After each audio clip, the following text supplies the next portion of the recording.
Hello and welcome to the third video in my art doll making series. Today we are going to talk a little bit about themes and planning. So I think we're just going to start with planning, because then we'll get something on the paper and it won't be boring. So with planning, you can draw it out or you can not draw it out. You can choose. And I do it both ways. Sometimes I'll make really detailed sketches, like when I'm somewhere I'll label everything, come up with all my plans ahead of time. And sometimes I just start making stuff. And for that, it can go either way. Sometimes I just sit down and I make a face, and then I make the doll around the face. Sometimes I have one particular item that I found somewhere that I've been saving that I really want to use. So then I will start thinking, well, how can I make a doll centered around that particular item? And of course, you can make dolls that can be as planned or as unplanned as you want, that center around different themes. So I make a lot of art therapy dolls, which pretty much just means that I make them with the idea of sort of a healing process in my mind, and I make them to represent things that I'm having difficulty with. And they can all look different ways. I've made lots that incorporate writing, because I love writing, and I'm a very word-oriented person, so I'll put ideas, I'll put lyrics to songs on them. And I think I talked about this in our last video. I will oftentimes put pieces of jewelry that belong to a family member or someone I care about into a healing doll. I use a lot of symbolism in my dolls, things that represent different friends. I think we talked about bumblebees last time, maybe. No, I actually don't think we did. Now I can't remember which doll I showed. No, we did not talk about bumblebees. Oh well, I have done bumblebees on one that represented someone I cared about who moved away, and I drew bumblebees on a doll that I made about them.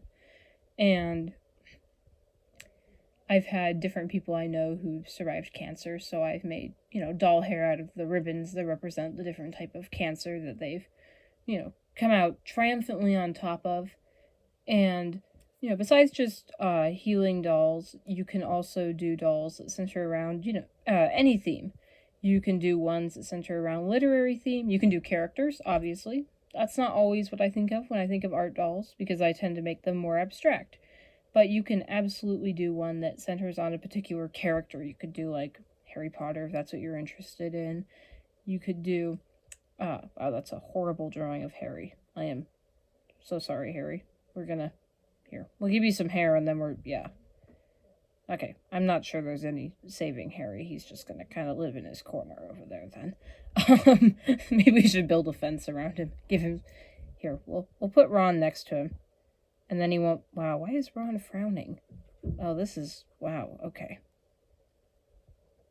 Okay, anyways. You can do them around different themes like characters. You can do them around themes like holidays. I haven't done very many like that yet, but I really want to do some inspired by holidays. You can do specific... Oh, wait, I have actually. I did a Valentine's Day one. And No, that was just a frog one. Yeah, I did a frog one for no super good reason. And I've done some that are inspired by writing or that present really specific ideas. I've done ones that represent childhood, that represent my rapid daydreaming when I'm supposed to be doing my math homework, because it's not really my subject, and my brain will go anywhere it can find other than what it's supposed to be doing.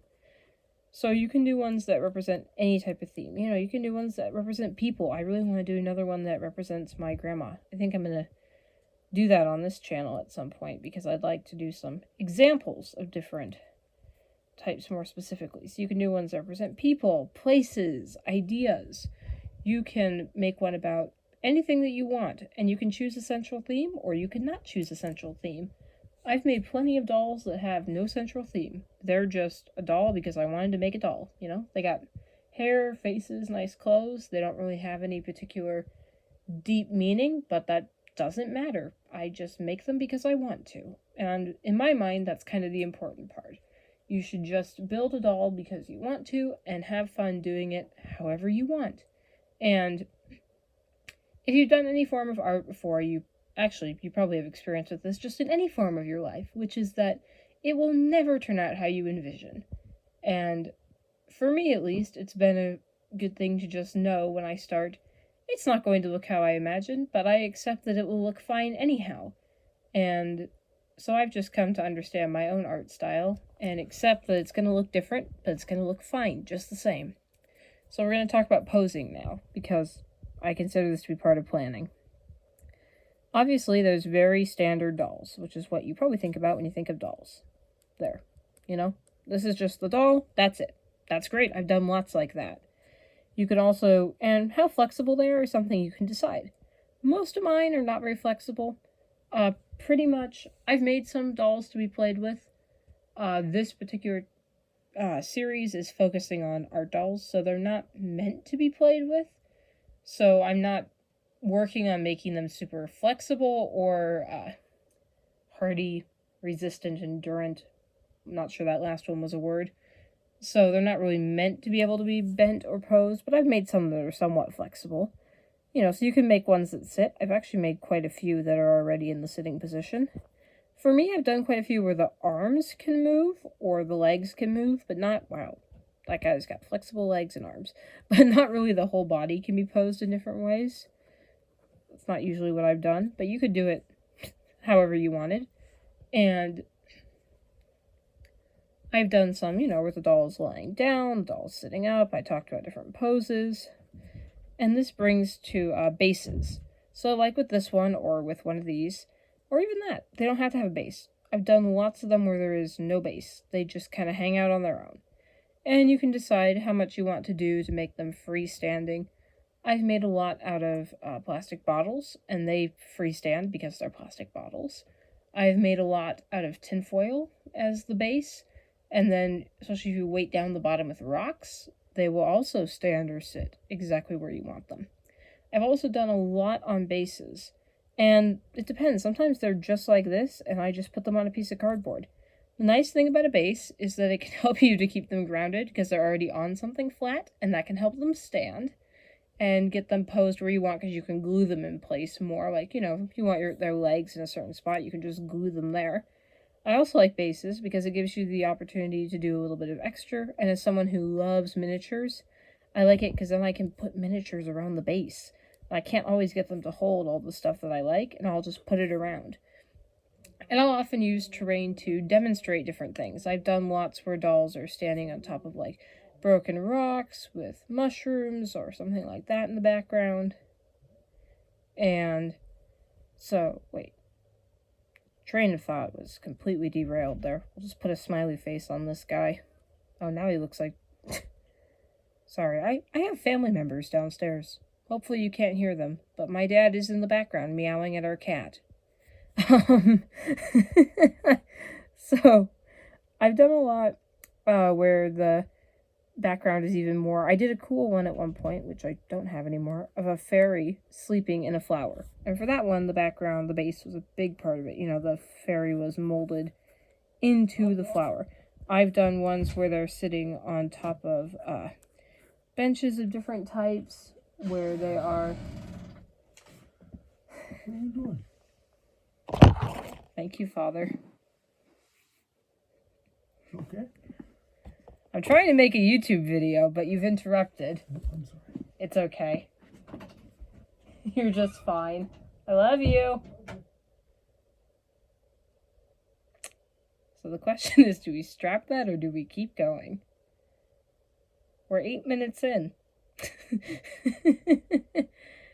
I don't know. We'll probably keep it.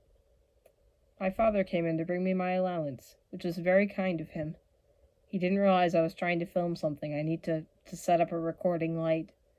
This is a very rough and ready experience. Don't really know what to do.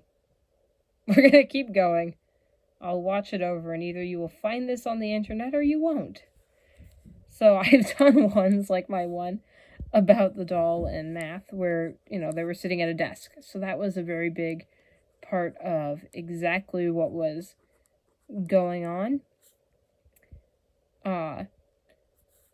So bases are just, gosh, my brain has been fully, there's very little hope. We're gonna wrap this up. I think I've covered all the basics. You can do bases however you want. You can do as much planning, as little planning as you want. This isn't something I've really done with art dolls, but obviously you can think about houses, settings. I've done a couple where they sit at tables. That's actually something I've done quite a few of. Do I still have this? I think I have this somewhere. I should just do a run through of all my art dolls. Although that could benefit badly, because then you'll see I really don't know what I'm talking about, because all their heads are falling off, and it's a mess. I've done quite a few. I did a fortune teller who is sitting at a table. So I've done quite a few where they are at tables or they have other bits and pieces of the base that is connected to them. I did at least one mermaid that was sitting on a rock. 2, actually. I want to make more, though, because mermaids felt kind of weird just having a free-floating one, so I stuck them on a rock. So yeah, there's lots of different ways to do bases, lots of different ways to do planning, themes, and as I've said in every video, just have fun with it. Do it however you want. Experiment. Enjoy what you're doing, and I just hope that the video inspires you and makes you want to create more. Hopefully I will see you again soon.